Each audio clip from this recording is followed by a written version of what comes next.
Hello, welcome to the third Tuesday conversation, April edition. We hope that you've grabbed your cup of coffee and are settled in to join us for our conversation today. I'm Danica Olson, and we're glad to have you with us. If this is the first time that you've joined us, I want to make sure that you know how this format works. You'll see the box on the right-hand side of your screen, and there's a little bar there that says questions. If you click on that plus sign, you'll be able to type in your question, and I'll pass it along to Lyle later in our conversation. Today we've invited Lyle Griner to be with us. He's the National Director of Peer Ministry Leadership, and we're going to talk about grief today. So hey, welcome, Lyle. Hey, yeah. How are you? I'm doing great. Good. Great, thanks. Awesome. Well, before we talk about the ever-important topic of grief and loss, would you introduce yourself, help our listening audience get to know you a little bit better? Sure, that'd be great. Yeah, I work as the National Director for Peer Ministry, and really my mission is just helping kids become those caring, welcoming, affirming people that as leaders in their congregations, but in their just daily life.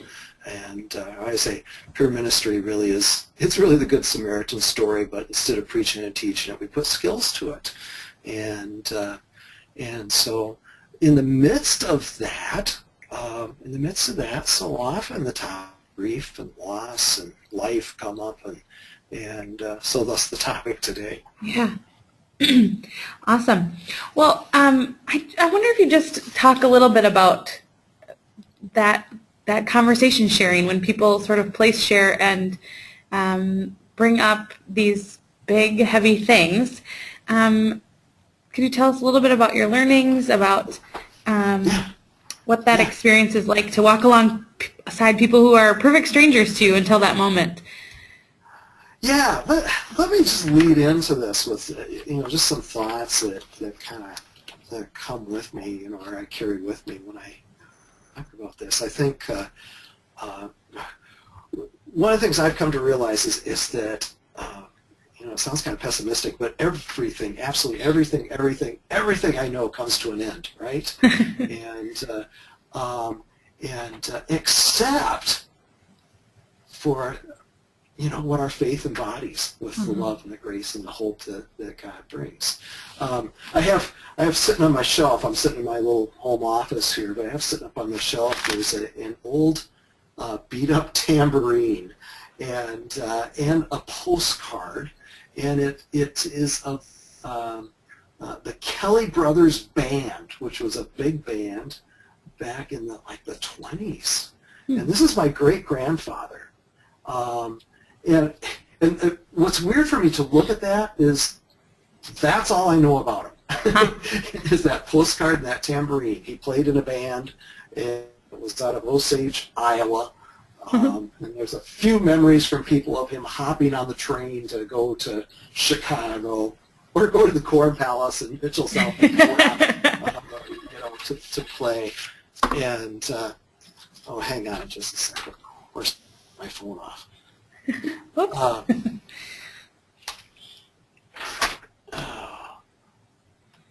And there we go. Sorry about that. But anyway, I look at that tambourine. I think, so many times it's like, oh my gosh, it's like, what will somebody have on a shelf someday? What will your artifact be? I know, and what's kind of there. So that whole kind of loss. And what's fascinating to me when I sit with kids or when I sit with a group of generational group or whatever, if we talk about grief, everybody's got a story, and some of it is life loss, and some of it is just the loss of a friendship or a pet or or divorce or breakups or those kinds of things. And I was I was working in a church doing I love doing candle time prayer experiences, and we had a whole room filled with candle time experiences set up. We were working with a group of confirmation kids. After we're ready to pack up, and a high school girl comes walking in, and she goes, "What's all this?" And it's kind of attractive because there's all these candles everywhere and all this stuff. And I said, "Oh," and I said, "We've been doing prayers," and she says to me, she says, "I've never been very good at prayer." Here for a minute. And I took her over, and we used one of the elements. I think it was a number of pictures that are, just said, "Hey, look around, pick up a picture. What do you think of?" Anyway, we actually did a little prayer. And then she says to me, she says, "My best friend." I said, "Yeah?" And I said, "Her mom died today." And I said, "Oh my gosh." And I said, tell me about it. And I said, you're coming in here going, "I have no idea what to say or do." And she goes, "Yeah, right." And I was just one of those kind of more, these candles and they were electric ones, the LED ones, So, but anyway, I picked one up and I just gave her a big one, and I said, "Take this home, and tonight, when you're in your room and stuff," I said, "just light the candle. And I said, when you see your friend next, just tell her, hey, I've been keeping a candle lit for you." And it was like, oh, it was just it was just something, some words. And I realized that with people, because they're so hungry to figure out, they really don't know usually what or how to respond or what to do. And so to help them explore those, those words, and their responses, and then if it is, their own experience of grief, or somebody close to them, it's all the emotions that go with that, and which is a wide variedness. So I'll pause. Ask me something. Well, I just wonder about, there are so, like you mentioned, there are so many different kinds of loss and varied grief responses that go with those experiences. And the thing that I find most is that I have to, maybe not have to, but I find myself undoing some really unhelpful and hurtful things that have been said in the moment of, I don't know what to say, so I'm going to say this because I've heard it before. That you've heard, that other people have heard from other people. Exactly. Yeah. So, my best friend died, and God needed another angel. God needed another angel, or it was in God's plan, or those kitschy, those phrases that just sort of roll off the tongue, but couldn't be further from the truth, or couldn't be more hurtful. And so I always am trying to help educate kids and parents about, that's actually not true and not helpful. I'm wondering if you have a list of things that instead of saying like, well, don't say that, that's terrible, some guiding phrases to say. I mean, you mentioned this piece about, I have a candle lit for you. That's a really beautiful and helpful statement to make. Yeah. And I'm wondering what sort of other things. Did I lose you? Nope, I'm still here. You have me? Yeah. Sorry about that. Okay. What sort of guiding phrases are needed when we help people to be caring in the midst of grief? Yeah. It's interesting to sometimes if I'm with a group and stuff, just to let them start to create that list, and we kind of keep a list, and one of the things, of course, oh dang it.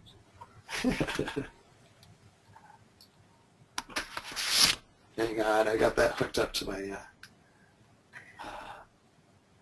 there's one that doesn't usually happen, right? Just hang on. I can still hear you, so. Okay, good. And it's my son trying to call in, and I'm trying to tell him, don't call. In the meantime, if you want to join the conversation by, saying things you've heard that are helpful or not helpful, and just mark them helpful or not helpful. There we go. Sorry, sorry about that. I was like, didn't expect that. I mean, like I mentioned, the God needed another angel. God, it was in God's plan. Everything happens for a reason. One of the things, as we work with groups and we let them kind of create that list, so it'd be kind of fun to hear, if participants want as we wait for those to come in. Do you want to mention? Are part of that, but so much of it, and of course with with my bias for peer ministry, but so much of it is just how do you let people just say the things that they need to say, and to become a listener, and not try to jump in. Right? Human nature is right. We want to things and fix things and make things better, and we want to fill up silence or when there's feelings out there that are hard to be a part of, we want to turn them off or change them somehow. And much of it is just helping people realize that that their presence is so important.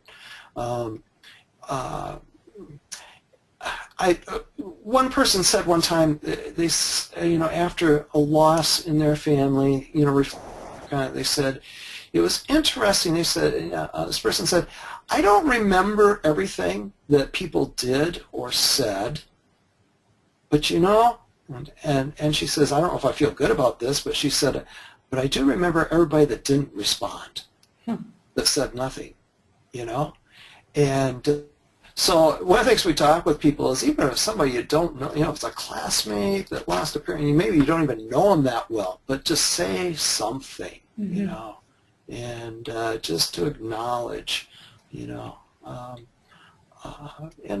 I know in my own experience, and those folks that know me, it was 10 years ago, my wife died, and so some of this, I've lost parents, I've lost a number of people in my life, but to have my wife pass away, that was amazingly life, changing in so many ways, but it was, and for a while you go through life, just every person you meet saying, oh, I'm sorry, or, I heard, and in some ways, it was a little much, and at the same time, I guess I would have been disappointed if people didn't, just time, seeing them and, being in the midst. So in some ways with kids, it's just saying, keep it simple. Keep it simple. Don't try to fix. Don't try to heal. Don't try to change. Try to, don't try to speak. Yeah, it's like God's, too much of God into it.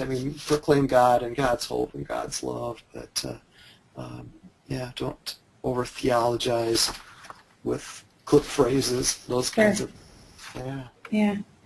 A couple of responses coming in.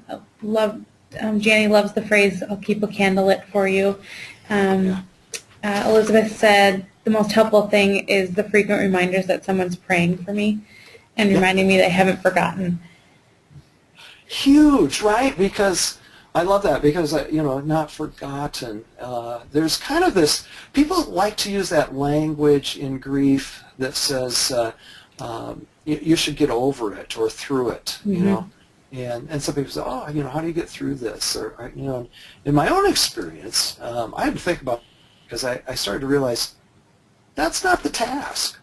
the task is not getting over or not getting through. In the midst of grief, especially when it's a family member or somebody really close, it's something you live with, and it becomes part of you. My goal is not to get over,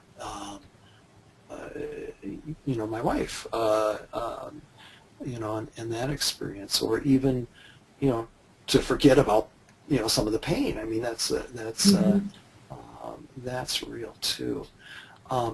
Yeah, remembering that I still say a prayer for you. I still I for you, and I've had to literally give people permission to say, don't stop talking about Randy. I love it's like I love telling stories, and sharing memories and little bits, and that's meaningful, because after a while it's like, well, I said something, now what do I do? Yeah. Yeah. A couple of stories. Julia said that she loves hearing the piece about people wanting to know that they're prayed for. She's actually writing a note saying just that to a first-year college student whose dad died recently. And Lisa says her daughter has a friend whose dad died last week. They went to the wake just to be there, and her friend lit up when she saw her friend, or saw her daughter, excuse me. And all they did was hug and say, I'm sorry. So the presence was the biggest deal there. Oh, beautiful. Yeah. One of my favorite memories of, kind of aha moments, of ministry. And I was at a funeral, and it was a friend whose dad had passed away, and the two brothers got up and, kind of did a little memorial thing. And they said, we talked and we decided 3 words summed up our dad. I thought, oh my gosh, how do you do it? How do you do it? And they said, he showed up.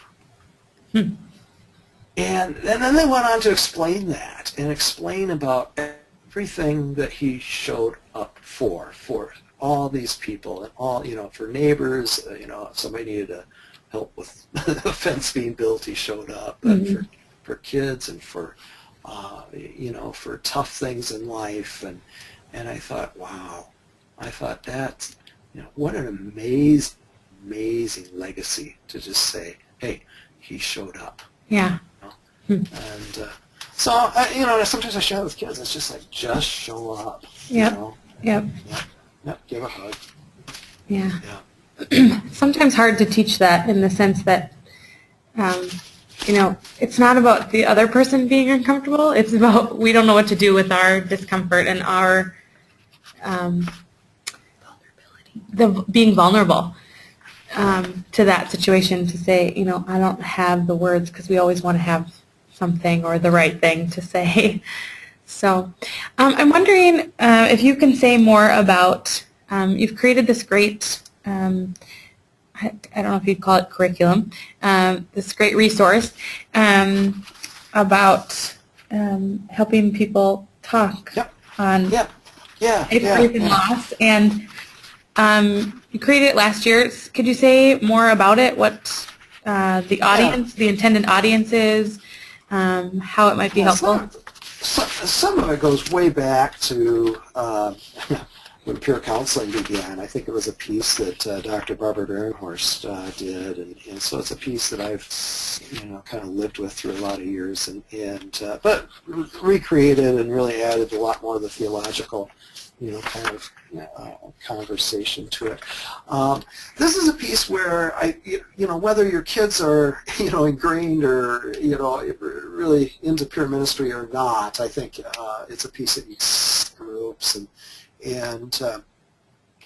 the first part really is just kind of a session to take kids through, and we start out working with the Lazarus story and do some experiential things there, but literally having people kind of map out all the different emotions that happen for those different characters, and then talking about it. It seems to be kind of a safe way to enter into the topic, to look at a grief story in that way, and then in if it's a big group, I have them get into smaller groups, but but just to let people share a grief story of some kind or a loss story.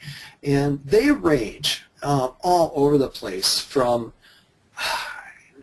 from the young person whose brother had died a month or so ago from a gunshot. Him and a friend playing with a gun in their bedroom, to a young junior high guy that we're working with a group, and suddenly he starts talking about his friend and the suicide, and he shares, he says, he says, I was with my friend. He went in the next room and shot himself, and I didn't know that's what he was doing, and and it's like, oh my gosh, and so I mean, there's referral things, it's like, oh my God, he's going to need some help. But to a young man who had a breakup with his girlfriend, a young teenager, and and I mean, all of us probably have those kind of memories and experience, but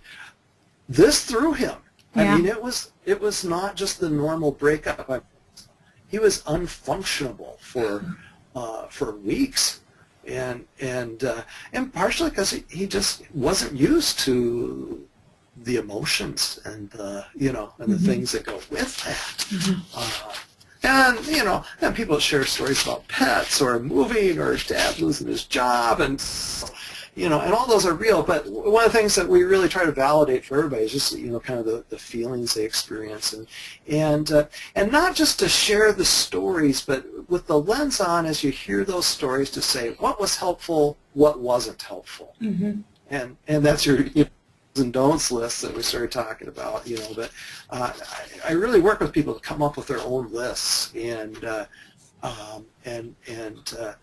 talk about why why certain things weren't helpful, and it's just a wonderful way. So you look at all the feelings and emotions. You look at some of those do's and don'ts, and then we talk a little bit about just ritual, and the importance of our faith. Some of the most honest conversations about belief, and faith comes out of this, because I mean, we can talk about belief and faith all the way, but suddenly when you're talking about the real, the real stuff. I have a friend who's a long-time youth ministry guy and teacher and retired, and then worked in a home for a while, and he said, I realized. He says, in the nursing home, he says, I feel like I'm kind of preparing people for dying. But he says, I realized in youth ministry that was exactly what I was doing. I was preparing people to die. And I thought, wow, that's really, it's like, I think about that one. That's really blunt. But that's what our faith gives us, right? Is the hope and the grace and the love, and it is the only thing, like I said at the beginning, it is the only thing that that continues in life, and work with that. You could see, I think you got the slide up there on the, kind of some things include. So, but we tried to make this not just a curriculum, but also kind of almost a resource packet. So I collected a number of ideas that people used for gathering kids, kind of worship, kind of times, and several times where people have said that was so meaningful, just that first night when there's a death or something within a classmate, to gather kids and just simply sit them down and do a real simple kind of worship service and lighting candle service, but also give some time for people to talk. So anyway, we put some outlines in there, and then just a good list of scriptures that people can pull from that seem to hold meaningful. And I put a list of things that we've heard through the years that kids say, and some of them not so pleasant, but just how do you respond to some of those? And when it's Danica, when it's us, it's I'm just going down that out. Ministers share response, ideas, but ministers share personal grief tips. I mean, when it is us, and my experience, I certainly, I want to highlight Tom Schwollert's experience with his son. A couple of years ago, passed away from influenza, and and just kind of, being one of the many people that, just, loves Tom to death, and that pain that he's, has to deal with, and the grief that will continue. Bob's another youth minister who lost his wife. Just honored to, sit with people and hear their stories. I also do work as a spiritual director, so and it seems like oftentimes that's when I jump in and get to sit and pray, handle for people, those kind of things. Marilyn Sharp I had her write a letter. She's such a parenting guru and expert, but just kind of a model letter that you can steal from and go, okay, this has happened in our community. What do I need parents to know? What do I want to say to my parents when we're trying to reach out and deal with their kids? Yeah. And, those kinds of things. So, and the suicide, the issues on suicide, come up. But speaking of that, we don't try to get kids to fix things or solve things. We try to get kids to, be present, listen, and help, and yes, and to be wise enough when there are things like suicide to go, yep, who are the what I call them the innkeepers from the Good Samaritan story. Who do you take people to? Yeah. To find out. We actually have a question coming in from Jeff about that. Wondering, how do you respond to someone's friend who committed suicide? We have a 10th grader just take his life in one of the local high schools, and that was a friend of one of Jeff's students. Yeah.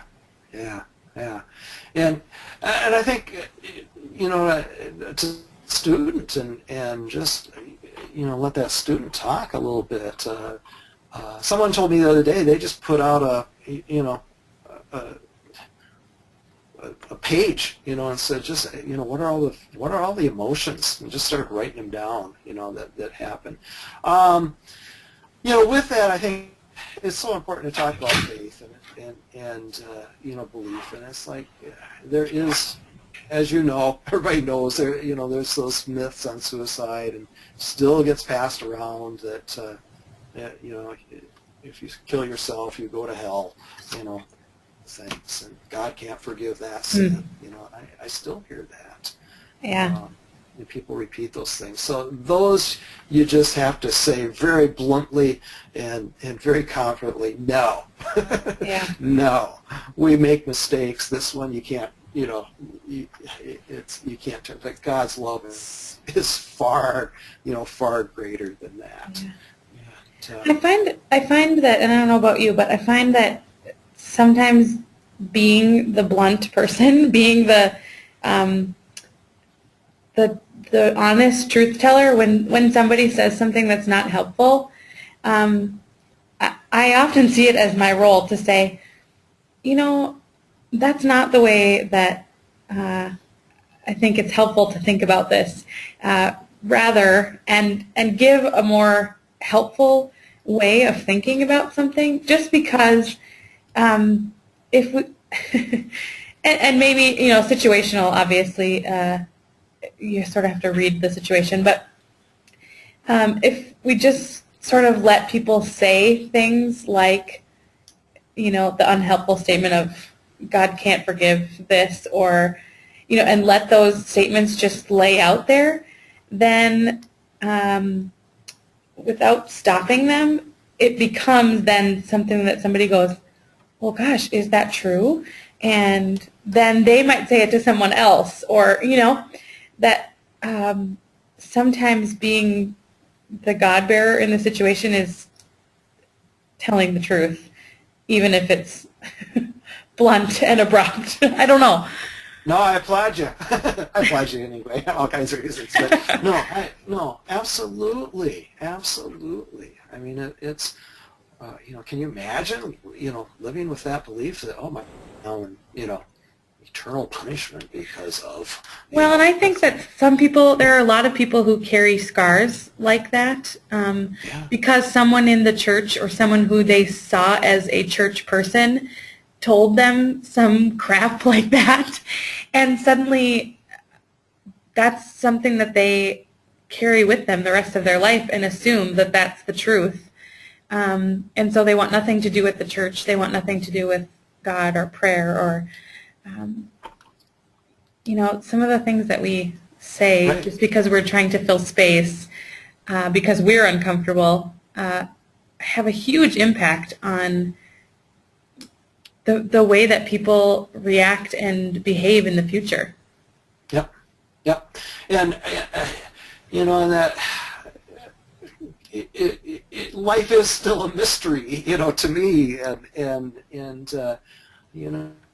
I believe that, God is in the midst and God is, caring and involved. And at the same time, I don't see God, fixing and solving everything for everybody either. I think the more I live this life, I realize, my own personal worship is just being in God's midst and being aware of God in my midst, and it is God. I keep saying that it is God's love and grace and peace and hope that